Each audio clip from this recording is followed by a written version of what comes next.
The most powerful instrument in the universe is the subconscious mind. The subconscious. Your subconscious mind. The subconscious mind. Subconscious mind. The subconscious mind. The subconscious mind. Your subconscious mind. According to psychology, your subconscious mind controls 95% of your daily decisions. And right now, it's working against you. Every belief you hold about money, success, even your own worth was programmed before you turned 7. And unless you've done one specific thing, that programming is still running your life. Here's what neuroscience found. Your brain can't tell the difference between a real experience and one you vividly imagine. When subjects repeated a single present tense statement daily, their brain waves dropped into theta, the same state used in clinical hypnosis. And in that exact window, the wall between your conscious and subconscious mind disappears. Old beliefs dissolve. New patterns lock in. The personality begins to shift from the inside out. But here's the part no one talks about. At first, it feels like a lie. Your brain will reject it. That resistance is the signal it's working. Every great thinker in recorded history agreed on one thing. We become what we think about. The question is, what are you telling yourself right now? The most dangerous thing humanity has ever discovered may not be nuclear weapons, may not be artificial intelligence, may not even be technology itself. It may be the human mind. Because the deeper science studies consciousness, the less we actually seem to understand it. For centuries, humans assumed the brain was simply a biological machine. Predictable, limited, explainable. But modern neuroscience keeps uncovering cases that sound almost impossible. People waking up from accidents, suddenly able to play piano without training. Ordinary individuals developing mathematical abilities overnight. Brain injury survivors producing complex art, despite never studying it before. This phenomenon is called acquired savant syndrome. And yes, it is medically documented. In rare cases, traumatic brain injuries, strokes, or neurological disruptions appear to unlock extraordinary abilities hidden beneath normal awareness. Suddenly, someone with no artistic background begins drawing with incredible precision. Someone terrible at mathematics starts mentally calculating numbers faster than calculators. It sounds supernatural, but science says it's real, which raises a disturbing possibility. What if the brain is not creating intelligence, but filtering it? Some neuroscientists have proposed that the brain functions less like a generator and more like a reducing valve, filtering enormous amounts of information so consciousness can function without overload. Because imagine perceiving everything at once. Every detail, every pattern, every sensory signal simultaneously. The human mind might collapse under the weight of total perception. So the brain narrows reality into a manageable experience. But in some savant cases, those filters appear damaged, and hidden abilities emerge. Now, imagine the brain differently for a second. Not as a computer, but as a radio, a biological receiver operating across frequencies of awareness. Most people spend their entire lives tuned into the same station, ordinary consciousness. But just because a radio hasn't assigned a name to certain frequencies doesn't mean those frequencies don't or can't exist. It may simply mean we haven't learned how to access or interpret them yet.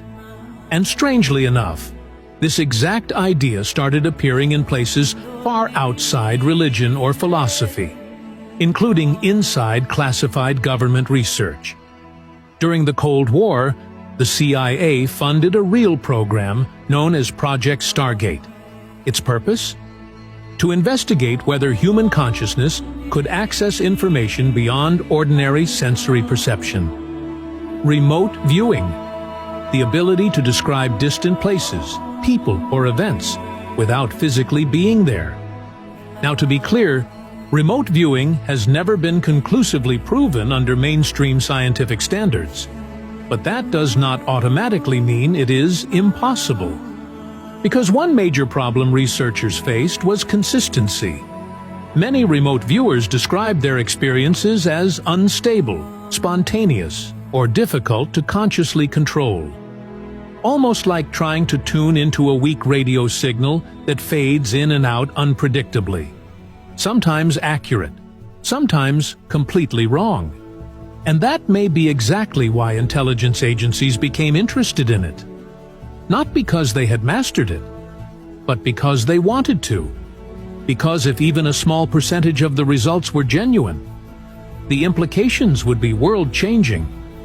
Imagine gathering intelligence without satellites, without crossing borders, without technology. The entire purpose of the research was not simply to prove psychic powers. It was to understand whether consciousness itself could eventually be trained, stabilized, and exploited like any other human ability. And maybe that's the most important detail people miss. Human beings rarely discover abilities fully formed. Flight existed before airplanes. Electricity existed before humans understood how to harness it. Radio frequencies existed long before radios were invented. In the same way, if consciousness operates on mechanisms we still do not fully understand, then humanity may currently be at the equivalent of the earliest stages of discovery. Primitive understanding, unstable signals, incomplete science, and deep down, almost every human being has experienced something they cannot fully explain. A dream that felt more real than reality itself. A strange intuition that turned out accurate. Moments where time seemed distorted. Thoughts or memories that feel impossible to describe properly afterward. Even something as common as fever dreams during extremely high temperatures can feel terrifyingly surreal. Vivid hallucinations, distorted realities, fragmented memories, sensations that seem beyond ordinary consciousness. Science explains many of these experiences through neurological stress, altered brain chemistry, and disrupted perception. But the important part is this. They reveal just how unstable and flexible human consciousness actually is. The mind is not as fixed as we pretend it is. Science already knows the brain operates through measurable electrical frequencies. Delta waves, theta waves, alpha waves, beta waves. Different states of consciousness literally correspond to different neural patterns and frequencies. Meditation changes brain activity. Trauma changes perception. Hypnosis alters awareness. Psychedelics radically reorganize neural communication. Near-death experiences continue to challenge neuroscientists. And consciousness itself still remains scientifically unexplained. Think about how insane that is. Humanity split the atom, mapped the genome, reached space, built artificial intelligence.